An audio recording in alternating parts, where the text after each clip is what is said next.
বালের জুলাই।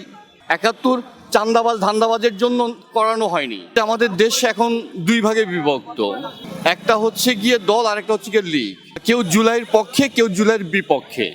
তো আমরা যারা সাধারণ জনগণ তারা আসলে মূলত কার দলে যাব? আমরা যারা দেশকে যারা ভালোবাসি তারা মূলত কোন পক্ষে যাব? জুলাইয়ের পক্ষে যাব নাকি জুলাইয়ের বিপক্ষে যারা আছে তাদের পক্ষে যাব? কারণ তারাও আমার তো ভাই।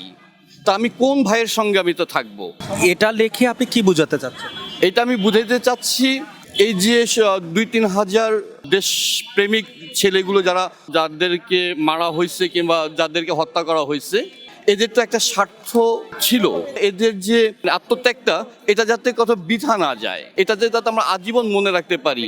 আমি লিখেছি এই দেশে দুর্নীতি, চাঁদাবাজ, ধান্দাবাজ, আমাকে যাচাই করতে হবে। আমার চিন্তাধারা, আমার ব্যবহার, আমার ভাবনাটা অ্যানালাইসিস করবেন। আমি কি কাপড় পরে এসেছি আর কোন ড্রেসে আমি আপনার সামনে দাঁড়ালাম সেটা কিন্তু মুখ্য বিষয় না। মুখ্য বিষয়টা হচ্ছে গিয়ে আমি আপনাকে কি মেসেজটা দিতে চাচ্ছি সেটা। আমার মেসেজটা হচ্ছে যে বাংলাদেশে কোনো দুর্নীতি হবে না, কারণ বাংলাদেশ স্বাধীন দুর্নীতির জন্য হয় নাই। দুর্নীতিদের জন্য, চাঁদাবাজ ধান্দাবাজের জন্য বাংলাদেশটা স্বাধীন হয় নাই। ৭১ চাঁদাবাজ ধান্দাবাজের জন্য করানো হয়নি। বাংলাদেশটা স্বাধীন করছি আমাদের সুন্দর একটা দেশ পাওয়ার জন্য, সুজলা সফলা বাংলাদেশ পাওয়ার জন্য মূলত।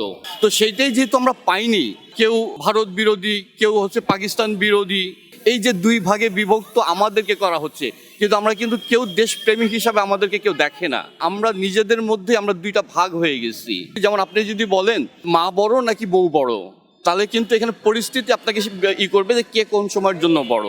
আসলে মূলত হচ্ছে কি, আমি মেসেজটা পাঠাতে যাচ্ছি যে আমাদের এই ২৪টা যাতে বৃথা না যায়। আর যদি যাদের বৃথা হয়ে যায় তারা ওই যে CDI যে যারা বলে তাদের পক্ষেও আমি আছি, বালের জুলাই।